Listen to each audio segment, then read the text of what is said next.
guys for coming tonight.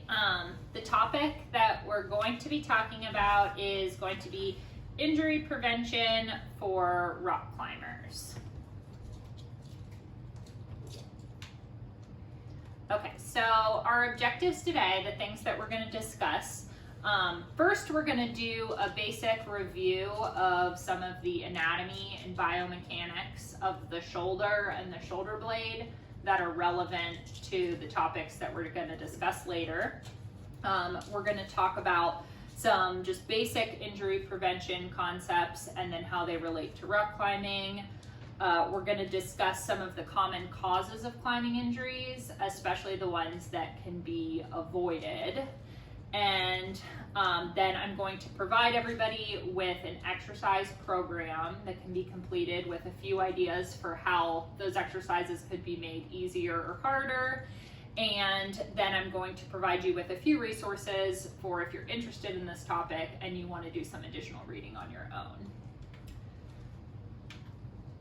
Okay, so for climbing injuries, unfortunately, from my reading, I found that some of the contributing factors are things that you're probably not really going to be able to avoid. Some of that is just high climbing volume. If you climb a lot, you're more likely to get injured. Climbing at a higher level of difficulty, if you're climbing harder routes and you're holding on to smaller holds, you're more likely to get injured. Lead climbing as opposed to top roping. But the things we're really going to focus on are those ones in the box at the bottom, faulty mechanics and overuse injuries, because that's what you can really actually have an impact on. And the most common injuries are going to be to the fingers, usually pulleys and tendons, but rotator cuff strains, tears, and then shoulder labral tears are also very common. Lower extremity injuries are generally more related to acute trauma, related to a fall, things that are a little bit more outside of your control. So we're really going to focus on those upper extremity injuries today. Okay, so this is basically what we just discussed. We're going to go over the shoulder and scapula complex. We're going to talk about overuse and how that's related to agonist and antagonist relationships. We're going to touch on core strength. And we're going to talk about just basic concepts like the importance of a warm-up and how you can load your tendons safely to make them stronger for climbing. Okay, so first we'll go over our anatomy and biomechanics. So we're not going to go fully in depth to how the shoulder works, but we are going to talk about the things that are most relevant to the exercises we're going to discuss later. So the first thing we're going to talk about is the rotator cuff.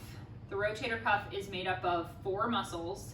They act together in a group to depress the humeral head. So that means basically they're kind of pulling your arm down, which gives you more space up there at the top.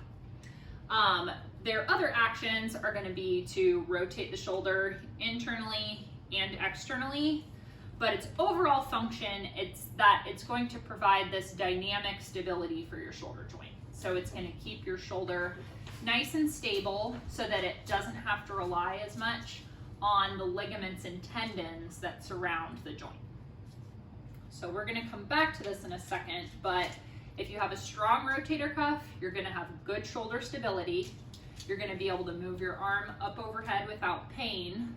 You're going to have a reduced risk of injury to your rotator cuff, and then a reduced risk of injury to your labrum. So the labrum is one of those static structures that we were just talking about that extends the cup of the socket part of your shoulder joint.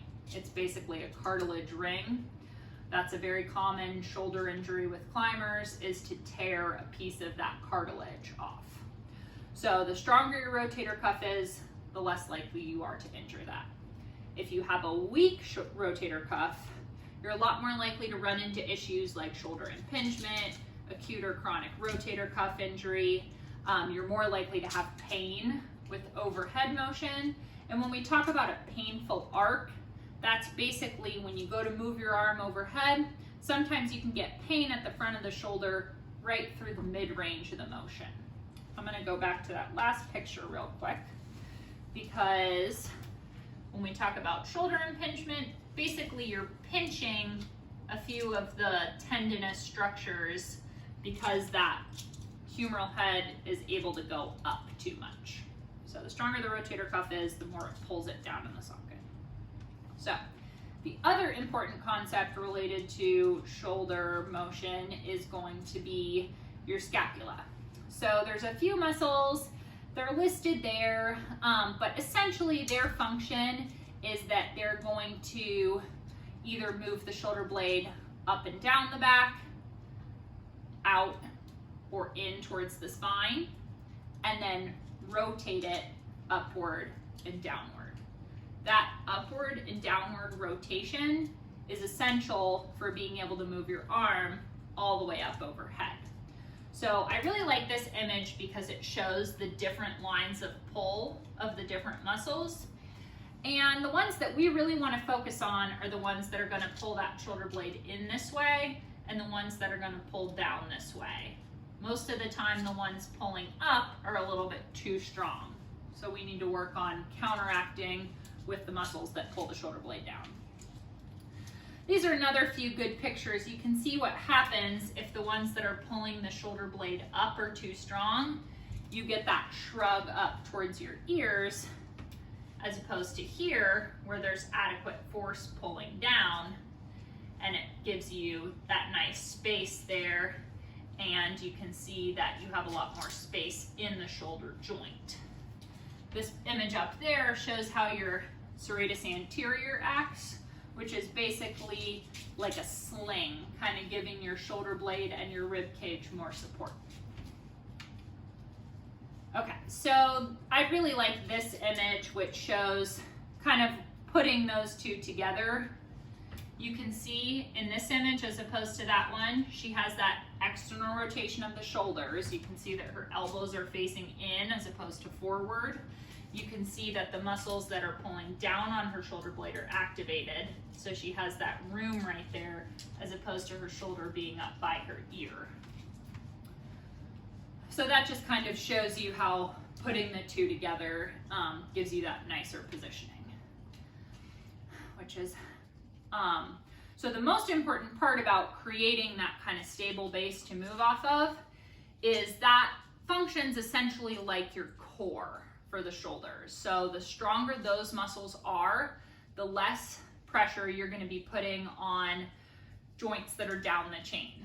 So the less hard your elbow has to work, the less hard your wrist has to work, and the less hard your fingers have to work if you're able to pull from those big shoulder muscles and those big shoulder blade muscles.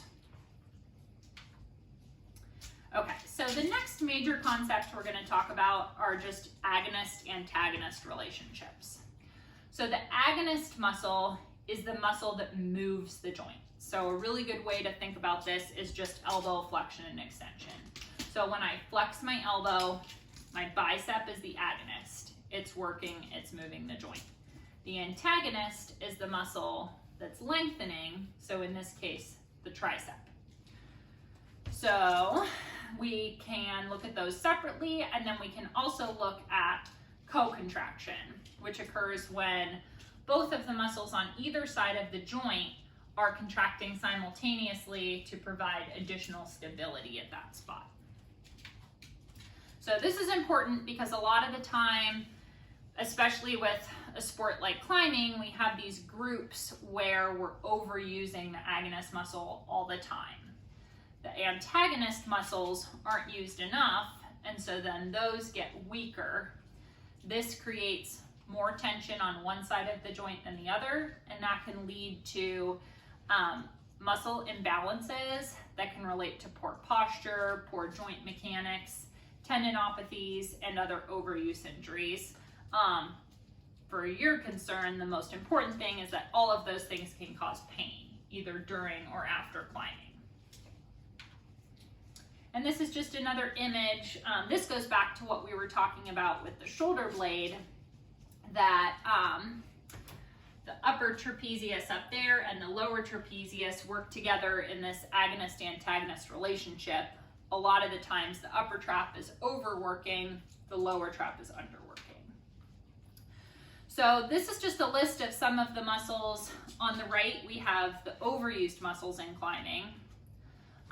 So any of those shoulder internal rotators, the upper trapezius that pulls up, your biceps because you're doing all that pulling action, your pectorals, so across your chest, your lats, and then your grip muscles. So depending on what kind of holds you're using, that can be either your wrist extensors or flexors, and definitely your finger flexors. So for those muscle groups, we want to think about doing activities that are going to increase the mobility. On the other hand, we have underused shoulder external rotators, underused scapular stabilizers, underused triceps, finger extensors, elbow pronator supinators, elbow extensors, and then for those groups, we're going to want to focus more on the strength side of training. Okay, so then just a couple basic injury prevention concepts that we'll review. The first thing is a warm-up. So a lot of the time, you might get to the gym, just jump right in and start climbing. You're going to really reduce your risk of injury if you do some kind of a dynamic warm-up at the start of your climbing session, either indoors or outdoors. So this should just be some gentle motion that starts to get the muscles engaged that you're going to use when climbing. So a few good options are just like high stepping activities, maybe a light kind of jog in place. You could do some jumping jacks, just anything like a light cardiovascular warm up. And then it's great to bring along like a little elastic band with you and just do a few things to get your shoulder external rotators, your scapular stabilizers to engage before you start climbing. This is a really great link that I have down there. We're not going to go into it right now, but you guys will have access to this PowerPoint. You can click on that and click through. That has a full video of a full climbing specific dynamic warm-up routine. So his is a little bit longer and kind of tackles all different body parts, but it also provides images of each and you can kind of pick and choose a few of them to use in your session. So tendon loading is another concept that's really important. We're not going to go all the way into hangboard or fingerboard protocols in this presentation, but it is important to understand that because finger tendon and pulley injuries are the most common rock climbing injury, you really want to make sure that your finger tendons are nice and strong, and the best way to do that is to consistently and progressively load them. So that means you can do hanging exercises from an edge where you're just using a safe open hand grip, hanging from both hands.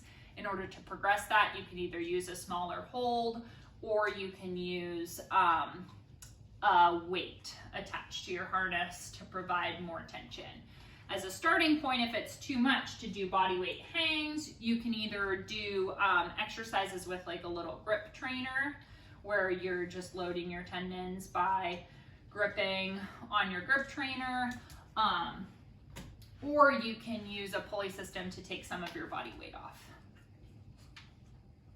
And then this just goes into a little bit of using safe grips. So it's always going to be best to use an open hand grip on a hold, or even a half crimp if you have to, where your thumb is able to anchor partially onto your finger, but it's very unsafe and you're significantly increasing your risk of injury if you crimp all the way down like that. And then the last basic injury prevention concept is just going to be core strength. So effective core strength is always going to help protect your low back. It's going to help protect you from injury, but also just provide you a really stable base to move off of in the same way as those scapular stabilizers. So the stronger your core is, the more you're going to be able to resist against any kind of unexpected event, where if your foot slips off, if you have that strong core tension, you're less likely to transfer all of that force onto those fingers hanging onto that small hold. Okay, so then the last thing we're going to do is go through some exercises that basically utilize all the concepts we just discussed, and they've been put together in a little routine that you've been provided with.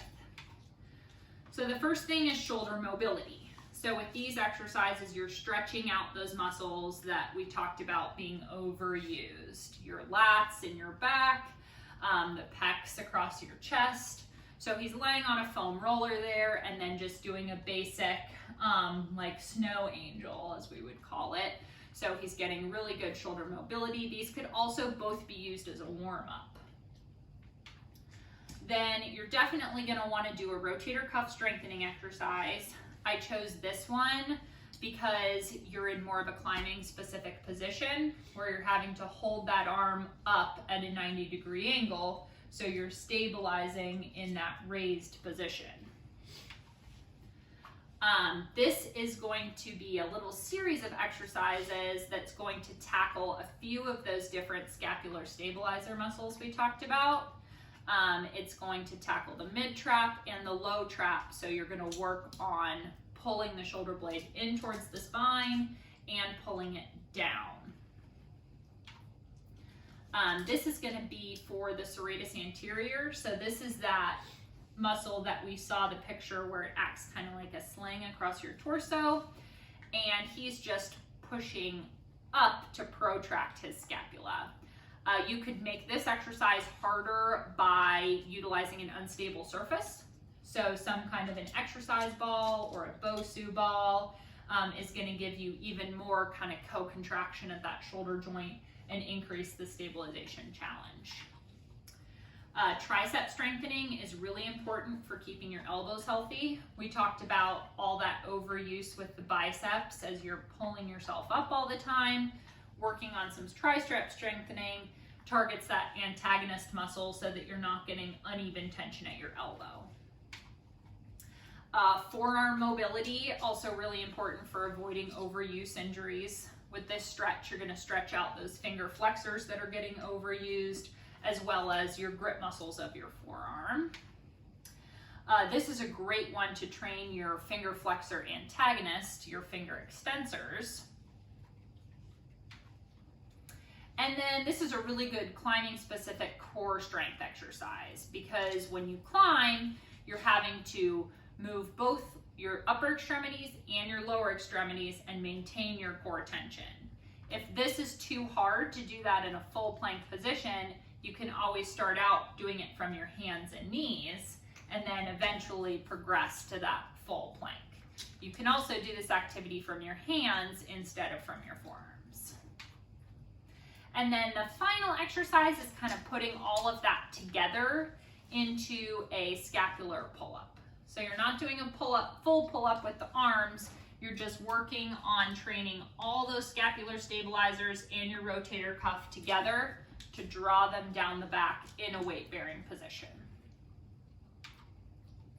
So finally, I've just provided a few extra resources. A lot of the information in this PowerPoint came from two websites that are run by doctors of physical therapy who are both climbers and work with a lot of climbers. There's a lot of really great injury prevention protocols on there. If you're interested and you want to find more exercises, you can always click on either of those links.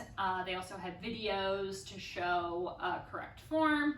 And then finally, I also got some really good information from this book, which is this is written by a climbing trainer, but there's a lot of really good research from both orthopedic doctors and doctors of physical therapy that's used to form the protocols in here, and this has a lot more injury prevention exercises in it as well, so feel free to flip through that at the end.